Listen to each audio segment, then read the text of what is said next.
할렐루야. 오늘 함께 예배하는 모든 성도님들과 우리 청년들의 모든 삶 가운데 우리 하나님이 함께 하시기를 간절히 바랍니다. 옆에 분들과 인사하실까요? 하나님이 우리와 함께 하십니다. 이렇게 인사하겠습니다. 네. 오늘도 예배하는 여러분의 모든 심령과 삶 가운데 우리 하나님이 함께 하실 줄 믿습니다. 사순절 셋째 주일입니다. 예수님의 삶과 또 고난과 죽음을 묵상하는 이 거룩한 절기에 우리는 예수님이 왜 죽으셔야만 했는가라고 하는 이 주제로 함께 살펴보고 있습니다. 첫째 시간에는 당신이 너무 소중한 존재여서, 당신이 하나님께 너무 귀하고 하나님이 당신을 너무 사랑하셔서 그런 당신을 죽게 하실 수가 없어서 예수님이 대신 죽으셨다, 이런 얘기했고요.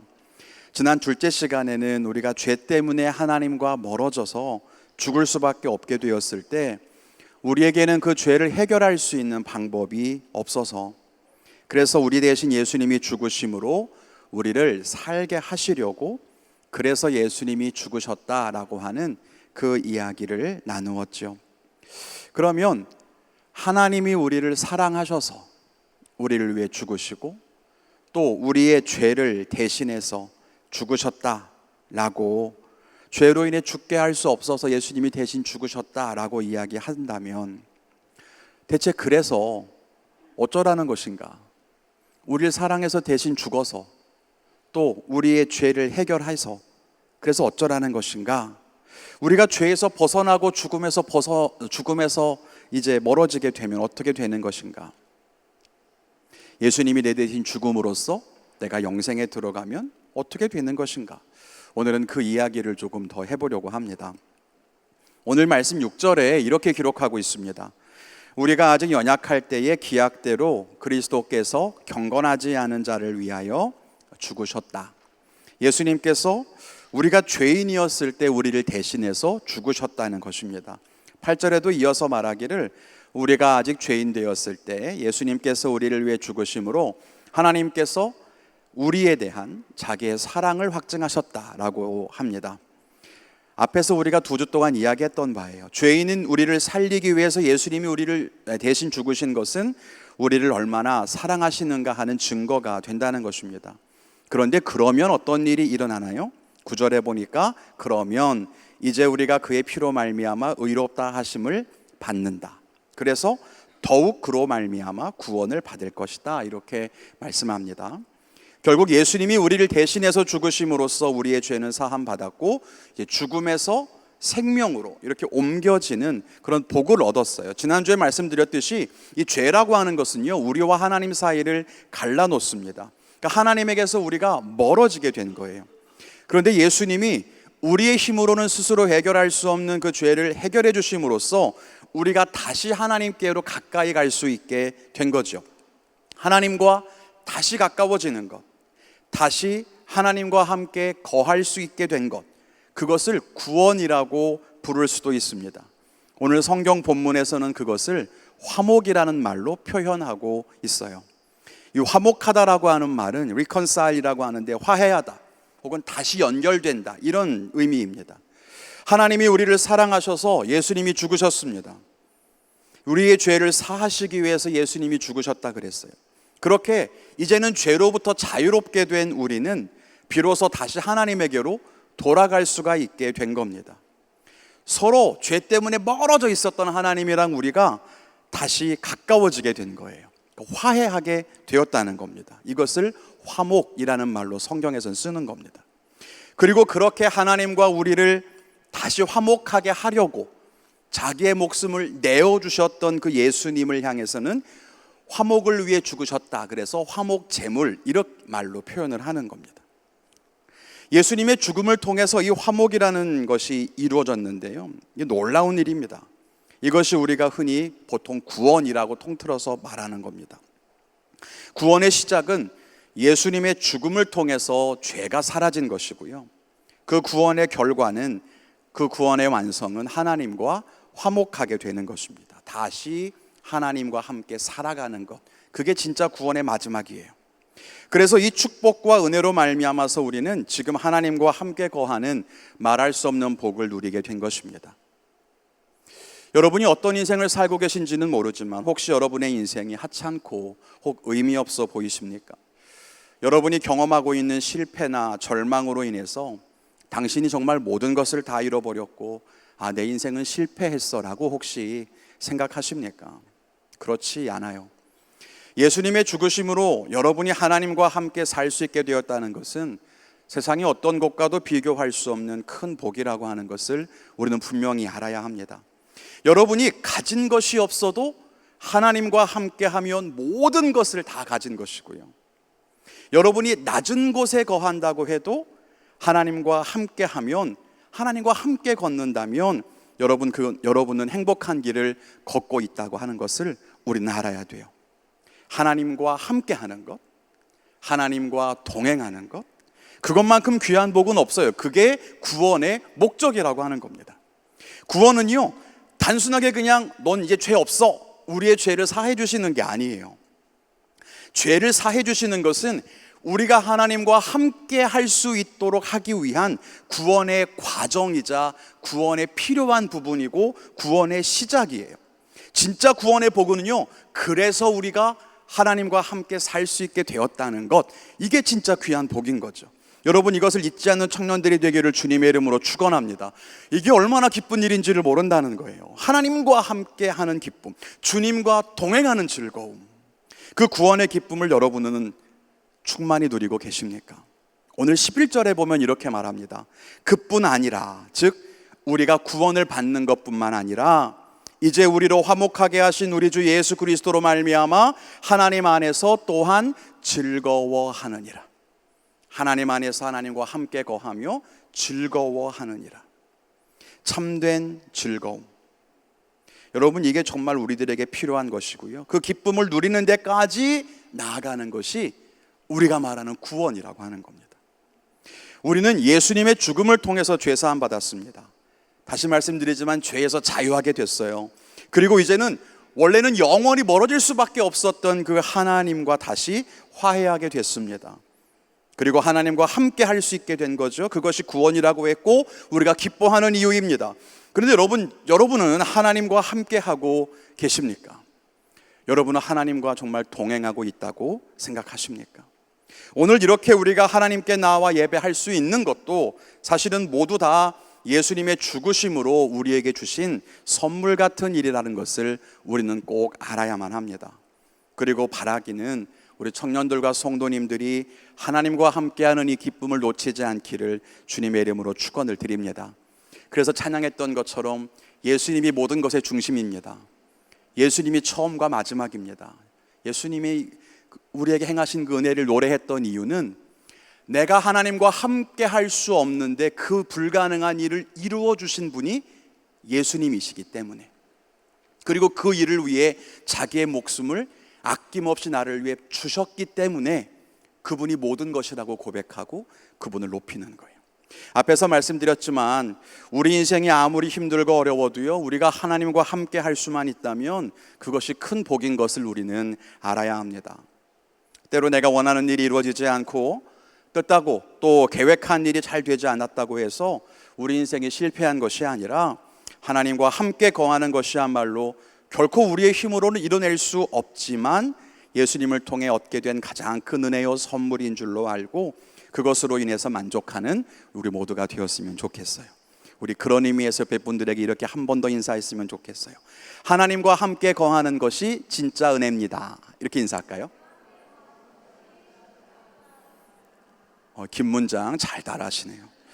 다시 한번 인사할까요? 그런 의미에서 하나님과 끝까지 동행합시다 인사하겠습니다. 네, 그거면 족한 거예요. 우리가 예수님 믿는 이유는 그거예요. 여기 모여 예배하고 찬양하고 예수님의 이름을 높이는 이유는 딱 그거예요. 내가 예수님 믿어서 하나님과 함께 동행하는 거, 하나님과 함께 살아가는 거, 여러분 그게 진짜 은혜고 복이라는 것을 아는 거, 그래서 그 크고 영원한 기쁨을 얻는 거, 여러분 이게 진짜 복음이고 행복인 줄로 믿습니다. 그러면 오늘 설교가 끝인 거예요. 예수님이 그걸 위해 죽으신 거죠. 그런데 우리가 하나님과 화목하게 되었다고 할 때 하나님과 화해하고 다시 함께 되었다라고 하는 이 놀라운 신비 속에는요, 우리가 꼭 들여다봐야 하는 몇 가지 숨겨진 측면이 있습니다. 하나님과 화목한다는 말에는 하나님과 관계를 회복한다, 하나님과 함께 산다 라고 하는 말 이상의 의미가 또 있다는 거예요. 오늘 함께 다시 한번 그걸 생각해 보면서 기도해 보기를 원합니다. 그 첫 번째는요, 하나님과 진짜로 화목한 사람은요, 거룩한 존재가 된다는 것입니다. 오늘 읽지 않았지만 골로새서 1장 19절부터 23절까지의 말씀을 띄워드릴 테니까 여러분 저랑 같이 한번 읽어봤으면 좋겠어요. 제가 한 절, 여러분들이 한 절 교독해서 읽겠습니다. 아버지께서는 모든 충만으로 예수 안에 거하게 하시고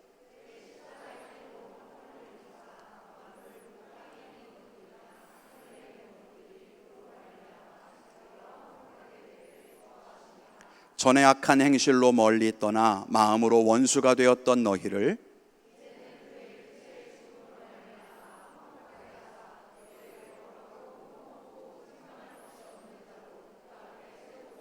같이 읽을까요?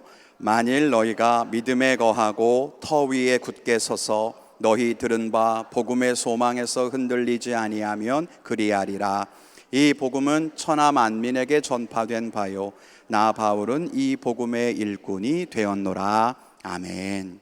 이 말씀에 보면은요, 예수님의 십자가의 피로 화평을 이루사 모든 만물이 하나님과 화평하게 되기를 하나님께서 기뻐하신다, 이렇게 말씀하고 있잖아요.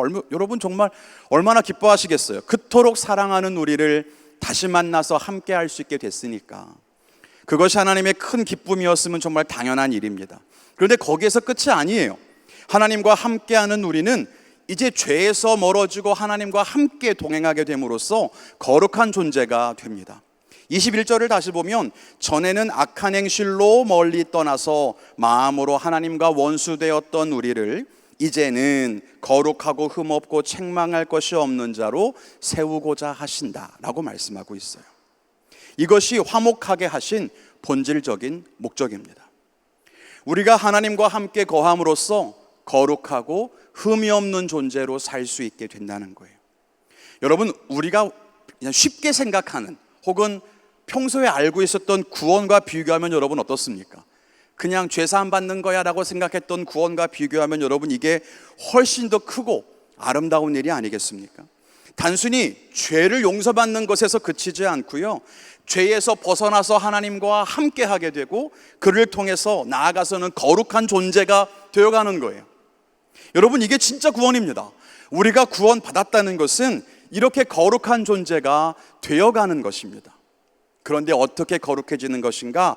방금 읽은 말씀 23절을 다시 보면 만일 너희가 믿음에 거하고 터 위에 굳게 서서 너희 들은 바 복음의 소망에서 흔들리지 아니하면 그러하리라, 이렇게 말씀하고 있는 거죠. 세 가지로 이야기하죠. 먼저는 믿음에 거하라는 것입니다. 믿음에 거하라. 원어에 보면 계속해서 믿음 안에 머무르라 라고 하는 거예요. 믿음을 떠나지 말라, 그 땅에서 벗어나지 말라 라는 거예요. 두 번째는 견고하게 서 있으라 라고 이야기합니다. 넘어지거나 쓰러지지 말고 뿌리를 튼튼하게 내리고 서 있으라는 것입니다. 바람이 불든 뭐가 하든 견고하게 뿌리를 내리고 서 있으라. 세 번째는요, 복음의 소망에서 흔들리지 말라고 말하는데요, 이때 흔들린다는 말은 땅을 표시하는 지게표, 그 경계선을 나타내는 그 간판 같은 거를 옮긴다는 뜻이에요. 그러니까 이걸 다른 말로 쉽게 설명하면 너희의 소망을 다른 데 두지 말라, 이런 뜻입니다. 여러분, 이 세 가지 질문을 여러분 자신에게 한번 던져보시겠습니까? 여러분은 저 말씀처럼 믿음 안에서 잘 머물러 있고 믿음을 떠나지 않고 살고 계십니까? 또 여러분은 세상의 풍랑에 쓰러지지 않게 견고하고 튼튼하게 뿌리를 잘 내리고 그렇게 서 있습니까?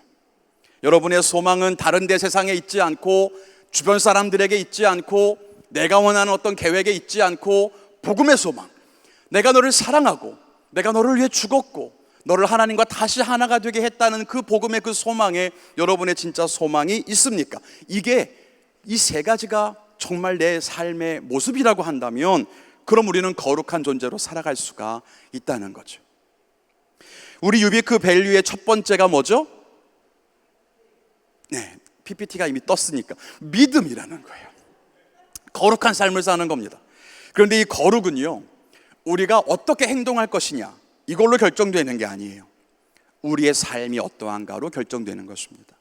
나쁜 짓 안 하고 선을 행하는 것도 물론 중요하겠지만 우리가 믿음 안에 서 있는가, 그리고 우리는 견고하게 서 있는가, 그리고 복음의 소망을 붙들고 살고 있는가, 이것이 우리를 거룩하게 만든다는 것입니다.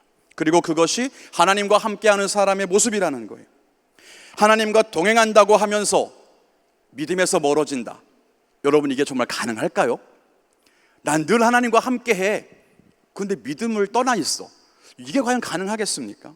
아니면 하나님과 늘 함께한다고 하면서 세상의 소망을 따라 달려간다. 이게 과연 하나님과 늘 함께하는 삶이 맞을까요? 그럴 수 없다는 것입니다. 그래서 우리 청년들과 성도님들이 하나님과 함께하는 삶, 그래서 진실로 거룩한 삶, 그런 참된 기쁨과 만족을 얻는 그런 삶을 사시기를 주님의 이름으로 축원을 드립니다. 이게 화목하게 된다는 것은 첫 번째 숨겨진 의미예요. 두 번째, 화목하게 된 사람은 화목하게 하는 직분을 갖게 된다는 겁니다. 우리 고린도후서 말씀을 다시 한번 좀 읽었으면 좋겠습니다. 3절 말씀인데 또 한 절씩 교독하고 마지막 절 읽을게요. 그런즉 누구든지 그리스도 안에 있으면 새로운 피조물이라, 이전 것은 지나갔으니 보라 새 것이 되었도다.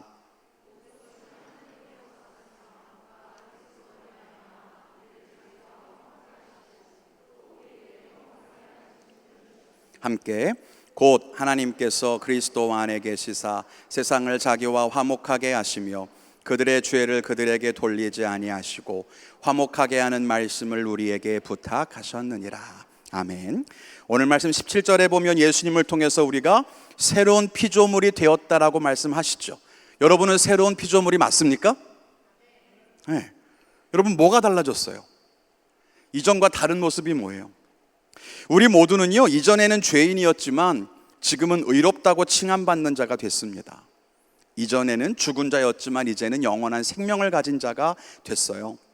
이전과 지금 똑같은 겉모습일지도 모르지만 예수님을 통해 전혀 다른 사람이 된 것입니다. 여러분, 이것을 믿으셨으면 좋겠어요. 예수님 믿으면 전혀 다른 존재가 되는 거거든요. 그래서 18절에 보면 우리를 하나님과 화목하게 하셨대요. 그런데 거기서 끝나지 않죠. 뭐라고 합니까? 우리에게 화목하게 하는 직분을 주셨다, 이렇게 말씀합니다.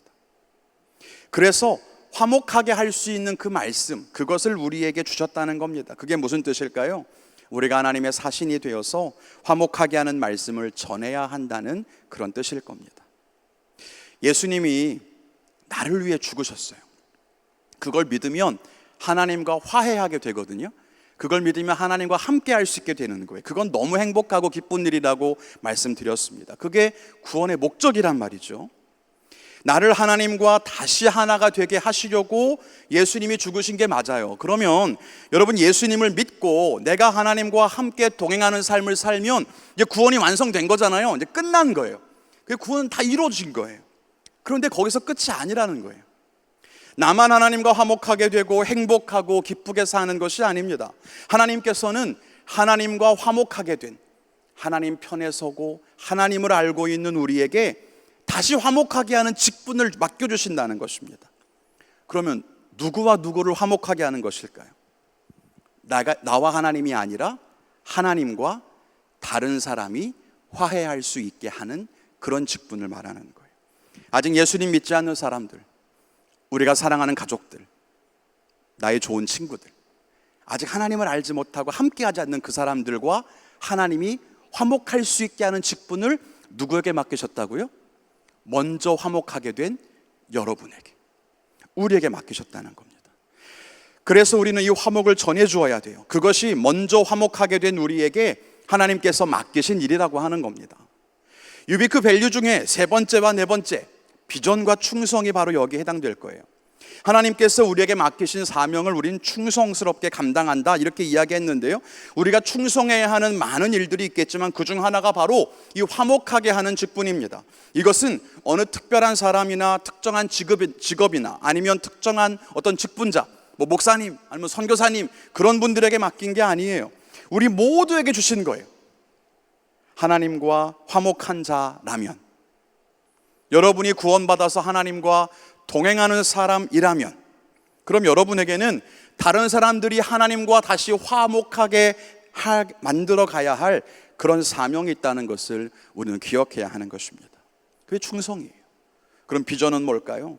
여러분이 살아가는 모든 자리에서 하나님과 동행하며 또 하나님의 뜻대로 살아가는 것을 비전이라고 했는데요, 구원의 은혜로 하나님과 함께 살아가는 우리의 모든 삶이 곧 비전의 삶인 거죠. 교회에서뿐만 아니라 세상 속에서, 여러분이 살고 있는 모든 곳에서 우리가 하나님의 나라를 만들어가고 하나님의 화목을 이뤄갈 수 있는 그 삶, 그게 결국 비전의 삶인 거예요. 그렇다면 여러분이 직장 생활하고 사회 생활하고 가정 생활을 하는 모든 곳에는 내가 화목하게 하는 직분을 가지고 나아가는 자리가 되는 거예요. 예배를 드리고 나면 목사님이 마지막에 축도를 해요. 여러분이 힘 주시고 복 주시고 세상으로 나가게 해주시고 승리하게 해주시옵소서라고 축복기도 하잖아요. 그 축복기도 받고 어디로 가요? 여러분의 삶의 자리로 가는 거예요. 여러분 파송받는 시간이란 말이에요. 여러분이 세상 속으로 가정에 들어가서 화목하게 직분을 가지고, 학교로 가서 직장으로 가서 화목하게 하는 직분을 가지고, 사람과 사람 사이를 화목하게 하고 사람과 하나님 사이를 화목하게 만들고 하는 그 일들을 감당해야 되는 책임이 누구에게 있느냐? 하나님과 화목하게 된 우리, 먼저 하나님과 함께한 우리들에게 맡기신 사명이라고 하는 겁니다. 우리 성도님들과 청년들이 이 귀한 직분을 잘 감당할 수 있기를 다시 한번 부탁을 드립니다. 끝으로 세 번째, 화목하게 된 사람은요, 진정한 연합을 이루어야 한다는 것입니다. 우리 에베소서 2장 말씀인데요, 한 절씩 다시 한번 교독해 보겠습니다. 제가 먼저 읽겠습니다. 그는 우리의 화평이신지라 둘로 하나를 만드사 원수된 것 곧 중간에 막힌 담을 자기 육체로 허시고,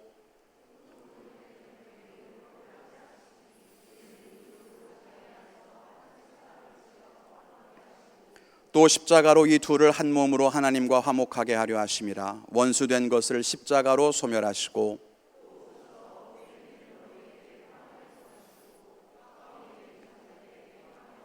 함께, 이는 그로 말미암아 우리 둘이 한 성령 안에서 아버지께 나아감을 얻게 하려 하심이라.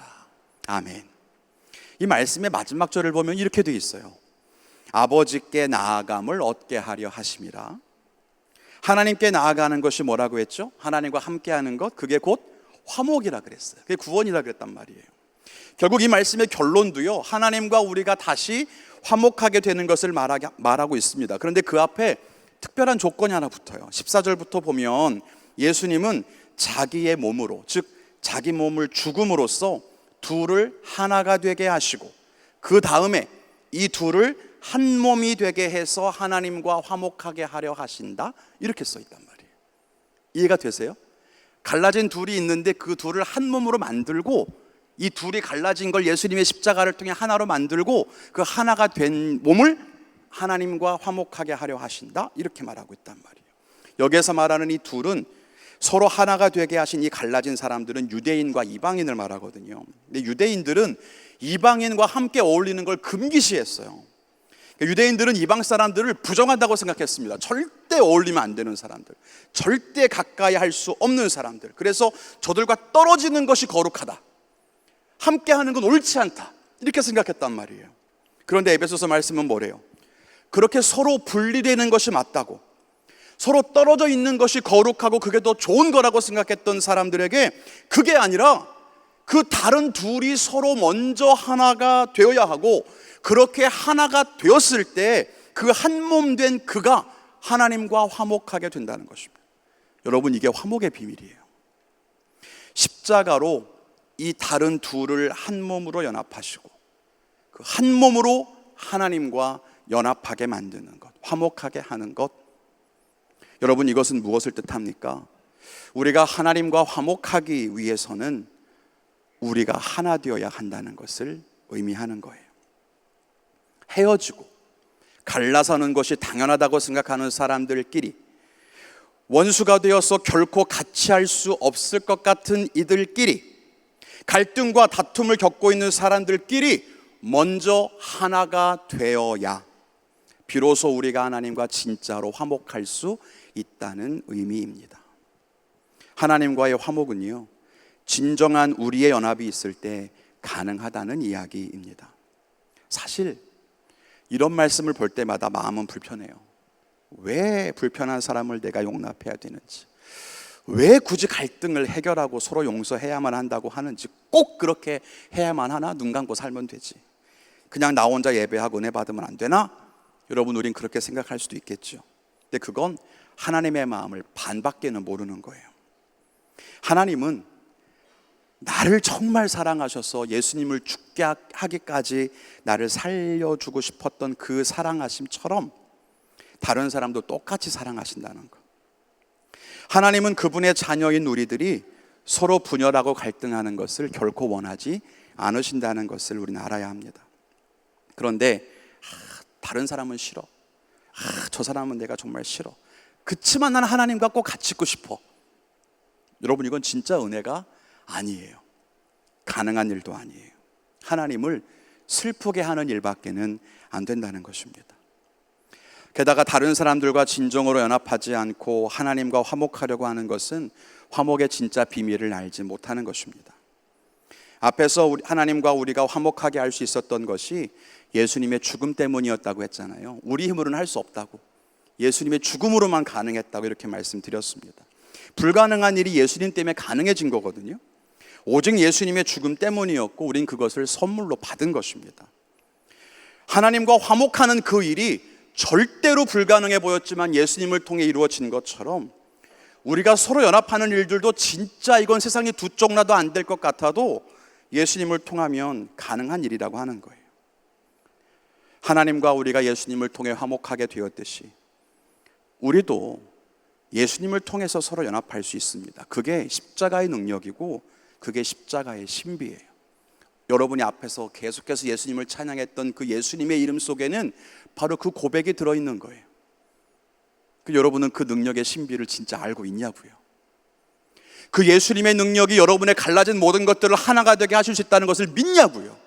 도저히 용서할 수 없고 이해할 수 없는 그 사람, 내게 상처 준 그 사람, 뭐 부모가 되었든 형제가 되었든 친구가 되었든 그 사람, 도저히 내 힘으로 용서할 수 없는 그 사람을 용서하게 할 수 있는 힘이 예수님의 그 이름 속에 있다라고 고백할 수 있는 그 고백에 여러분 정말 놀라운 신비가 있다는 것을 우리는 알아야 합니다. 그래서 16절에 십자가로 이 둘을 한 몸이 되게 하고 하나님과 화목하게 한다, 이렇게 말씀하신 겁니다. 예수님은 우리가 진정으로 연합하고 하나가 되게 하실 수 있습니다. 서로 달라서 갈등하는 우리를 하나 되게 할 수 있는 것 예수님뿐입니다. 분열하고 깨어진 관계를 다시 연합하게 하는 것 예수님뿐입니다. 그게 예수님이 죽으신 이유라고 하는 거예요. 결국 예수님이 죽으신 이유는요, 우리와 하나님을 다시 화목하게 하시기 위해서이기도 하지만 그 예수님의 십자가 보혈은 우리를 서로 하나가 되게 하신 이유이기도 하다는 것을 우리는 꼭 기억해야 할 줄로 믿습니다. 그리고 여러분들이 이 은혜로 회복을 경험할 수 있기를 주님의 이름으로 축원합니다. 가정이 깨어지고 부모와 자녀, 형제와 자매가 갈라져 있습니까? 부부가 갈등하고 교회 성도들이 서로 다투고 있지는 않습니까? 그러면서도 나는 그냥 하나님의 임재 속에 예배하고 나는 은혜를 누리고 있으니까 괜찮아 라고 생각하십니까? 여러분, 절대 그렇지 않다는 거예요. 속으시면 안 돼요. 예수님이 왜 죽으셔야만 했는지 우리가 다시 한번 기억해 보면서 진정한 연합과 화목을 꿈꿀 수 있기를 주님의 이름으로 축원합니다. 여러분의 그 깨어진 가정을 화목하게 하시기 위해서 주님이 죽으셨고요, 여러분이 정말 보기 싫은 그 사람과 여러분이 하나 되게 하시려고 예수님이 죽으셨다는 거예요. 그게 여러분이 노래하는 십자가의 공로인 거예요. 그저 내 마음을 위로하고 내 마음 따뜻하게 하고 여러분 살게 하고 복 주시고 그걸 위해 예수님 죽으신 게 아니라는 거예요. 그게 화목이라는 말 속에 담겨있는, 구원이라는 말 속에 담겨있는 숨겨진 비밀이라고 하는 것을 우리는 꼭 기억해야 합니다. 이제 말씀 맺겠습니다. 찬양팀들은 나와서 기도를 준비해 주시기를 바라고요. 오늘은 예수님이 죽으셔야만 했던 세 번째 이유를 살펴봤습니다. 예수님은 우리가 다시 하나님과 함께 살게 하려고 죽으셨다고 말씀했습니다. 죄로 인해서 영원히 하나님과 멀어진 우리가 다시 하나님께로 가까이 나아가고 하나님과 동행하고 하나님과 함께 살아가는 그런 복을 누리도록 예수님이 죽으셨습니다. 그리고 예수님의 죽음으로 하나님과 함께하는 그것을 화목이라고 부른다고 했죠. 여러분에게 마지막으로 한 번 더 질문합니다. 여러분은 하나님과 화목한 존재입니까? 여러분과 함께 하시려고 하나님께서는 그 아들을 죽게 하셨는데 여러분은 하나님과 함께 동행하고 있습니까? 그리고 무엇보다 하나님이 우리와 함께 하시는데 여러분은 하나님과 함께하는 이 삶이 행복합니까? 하나님은 나를 너무 만나고 싶어 해서 아들까지 죽게 해서 만나놓고 하나님은 너무 좋아, 너무 행복해. 예배 드릴 때마다 하나님은 너무 행복하셔서 막 기뻐 춤추셔. 여러분은 그렇습니까? 하나님께 예배할 때 하나님 만난다는 생각으로 기뻐 달려옵니까? 해야만 하는 의무 때문에 달려오진 않습니까? 하나님 말고 옆에 있는 친한 형, 동생, 예쁜 누나 만나러 오진 않으십니까? 하나님과 화목하다는 것은 세 가지의 특징이 있다고도 말씀드렸습니다. 구원이라고 하는 것, 하나님과 함께 한다는 것은 우리를 거룩하게 만들기 원하시는 아버지의 뜻이 담겨 있고요, 아직 다 돌아오지 않은 하나님의 자녀들을 다시 돌아오게 해서 하나님과 화목하게 할 수 있는 그 직분을 여러분에게 주신다는 의미가 있다고도 했고요, 무엇보다 우리가 연합할 때, 우리끼리 화목할 때 진정으로 하나님과의 화목을 누릴 수 있다는 말씀도 드렸습니다. 여러분이 이 참된 화목을 이루실 수 있기를 바랍니다. 하나님께 나아가는 것이 정말 기쁘고 하나님과 함께 사는 것이 은혜요 복인 줄 알고, 내가 옆에 형제와 하나가 되지 않으면 하나님께 나아갈 수 없다는 것을 알고 두렵고 떨리는 마음으로 용서하고 용서를 빌고 사랑하는 일에 힘쓰는 그 진짜 복음의 능력을 우리가 회복할 수 있기를 바랍니다. 함께 찬양하고 이 놀라운 신비를 의지해서 함께 기도하기를 원합니다.